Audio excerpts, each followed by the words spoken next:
What is up, everyone? Today is January 15th, otherwise known as 115 Day, and to celebrate this occasion, Treyarch just dropped a massive blog post going over all the new Zombies content we're going to be getting with Season 2 of Black Ops 6.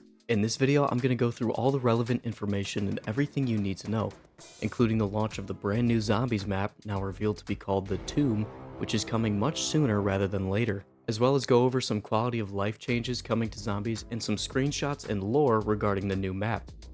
If you enjoy the video or find it helpful, any engagement with the video helps a ton and is greatly appreciated. Thank you. Alright, so first things first, we are getting a 6-day long quadruple XP event spanning from January 15th to January 21st. Treyarch states, in honor of 115 Day, we're dropping the Black Ops 6 version of a quad feed for 6 days so that everyone can load up on Gobblegums and maybe hit that next prestige before Season 2 drops. This event is now live until 10 AM PT or 1 PM EST on January 21st. This means you'll be earning double player XP, double weapon XP, double battle pass XP, and double Gobblegum drops for the next 6 days. Now with that out of the way, we can get to the real juicy stuff in this blog post. Treyarch has announced their next round-based zombies experience called the Tomb. This is the excavation site mentioned by Gabriel Kraft at the end of the Citadel Day More main quest. And the best part is that we're getting it on Season 2 launch, not mid-season, which means this map will be live for everyone to play on January 28th, which is less than 2 weeks away. Next in the post, Treyarch details some context and lore for the map itself, so I'm going to go over that word for word really quickly and also throw up some screenshots that they provided. So let me put on my narrator voice real quick here. After surviving the horrific events at Citadel Day More, Weaver, Gray, Carver, and Maya follow Gabriel Kraft's final words to a nearby excavation site to secure the Sentinel artifact. Built on the remains of ancient burial grounds with suspected origins dating back to 2500 BCE, these catacombs went undisturbed for centuries until the early 1900s, and what lies beneath may run deeper than anyone ever imagined. As the rumors have it, a British archaeologist by the name Sir Archibald Fotherington Smythe conducted an excavation at the site back in 1908 with grand expectations. Although no one can say for sure what became of him, a handful of photographs from his doomed expedition have recently surfaced. In the next statement, Treyarch mentions that this map will have a focus on replayability and feature tighter spaces rather than large open areas. They also mention there will be plenty of side Easter eggs to discover, as well as a reimagined wonder weapon from our past. Very curious as to what the reimagined wonder weapon could be. Given the map's Buried vibe, I'm thinking that it could be maybe the Paralyzer from Buried back in Black Ops 2. Or since they mentioned it's a reimagining, maybe they took a famously underpowered wonder weapon such as the Winter's Howl and juiced it up, similar to what they did with the jet gun in Liberty Falls. Leave your guesses in the comments below because I'm curious to see what y'all think. Treyarch then goes on to remind us that every round-based map is an original location built from the ground up for zombies, and that this one is no different. Although they do mention that doesn't mean that they are afraid to incorporate a few familiar locations or nods to zombies maps of old in their new creations. Next, they say that they are, quote, going for something a little more evocative with their Pack-a-Punch camos this time around. What that could mean, I have no idea, but if you have any guesses, then let me know. In the very next line, they also hint at the return of, quote, one of the most iconic SMGs in zombies history. Now, in my opinion, this can't be anything other than the PPSH, right? One of the most iconic weapons from World at War, and it fits the timeline of this map well, being a buried tomb unearthed in the 1900s. My second guess would be maybe the MP40, as that also fits well here. One last thing before we get into the quality of life changes, this map will also come with a brand new kick-ass track from the quintessential zombies metalhead we've all come to know as Kevin Sherwood. I can't wait to add this new track to my gym playlist because I gotta admit Kevin has been killing it with these zombies OST tracks for Black Ops 6.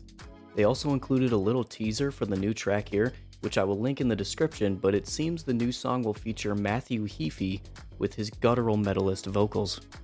Alright, now on to some of the quality of life changes that we can expect to see in Season 2. First up, challenge tracking and near completion for zombies and multiplayer. You can now manually track up to 10 calling card challenges and 10 camo challenges per mode to easily keep track of the challenges you're progressing. If you have less than 10 calling card challenges or 10 camo challenges tracked, your nearest challenges to completion will display in those slots instead. This should help players discover and identify challenges that they are close to completing. The top tracked or near completion calling card challenge and camo challenge both appear in the lobby as well as in-game via the options menu. Next, we have co-op pause. In matches where everyone is in the same party, the party leader will now be able to pause the game for everyone to regroup on strategy or take a snack break during those high round runs. We know this one's been requested since launch and we're excited to get it in with Season 2. The co-op pause feature is actually huge. I am so glad they brought this back. It was one of my favorite things from Cold War Zombies and I missed it dearly. Curious to see if it will still have the 15-minute timer though, since the servers are now dedicated and not peer-to-peer like they used to be. I highly doubt they would let us pause forever, but hey, 15 minutes is still a lot better than nothing. They also mentioned a new AFK kick loadout recovery feature. If a player gets kicked for going AFK in a co-op game, now they'll be able to rejoin and restore their loadout. And here's another one I've been waiting for, separate HUD presets for zombies and multiplayer. At last, you'll be able to set up the HUD preset settings you prefer for zombies and keep an entirely different setup for multiplayer without having to change them between modes.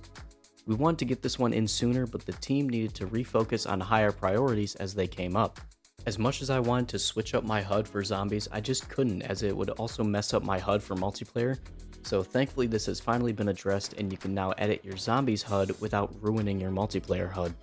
Next, Treyarch goes on to mention some stats regarding the new directed mode feature for zombies, which will cap the round and help newer players tackle the main quest in a more handheld environment. They mentioned that before directed mode launch, less than 4% of all zombies players had actually completed the main quest of any given zombies map.